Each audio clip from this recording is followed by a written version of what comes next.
Doa yang Nabi ajar kepada Sayyidatina Fatimah. Ya Allah, tuan-tuan puan, doa ni sangatlah bagus. Balik ni tolong amal, catat-catat. Nabi ajak kepada Fatimah, Ya Hayyu Ya Qayyum, birahmatika astaghith, aslih li sya'ni kullahu, wa la takilni ila nafsi tarfata ain. Tapi Nabi pesan kepada Fatimah, jangan tinggal doa ni tuan-tuan puan. Apa dia? Ya Hayyu Ya Qayyum, wahai Allah, Tuhan yang maha hidup, Tuhan yang maha bersendiri. Apa lagi? Berdiri dengan sendiri. Birahmatika astaghith, dengan rahmatmu aku memohon pertolongan. Minta dengan Allah, rendahkan diri, ya Allah, aku minta pertolonganmu. Aslih li sya'ni kullah, perbaikilah untukku urusanku seluruhnya, ya Allah.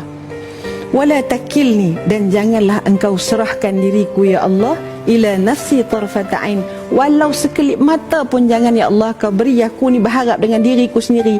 Aku yang urus, aku yang jaga anak aku yang memiliki cinta suami aku yang punya hartaku ini, ya Allah. Janganlah semua ini akhirnya menjadikan kita ini lupa kepada Allah Subhanahu Wa Taala. Jadi tuan-tuan puan, mudah-mudahan hidup yang kita pinta hari ini adalah hidup yang sedang diuruskan oleh Allah Subhanahu Wa Taala, sehingga tidak lagi datang kebimbangan, tidak lagi datang kerusingan. Yang datang hanyalah pengharapan hidup ini aku bertuhankan Allah Subhanahu Wa Taala.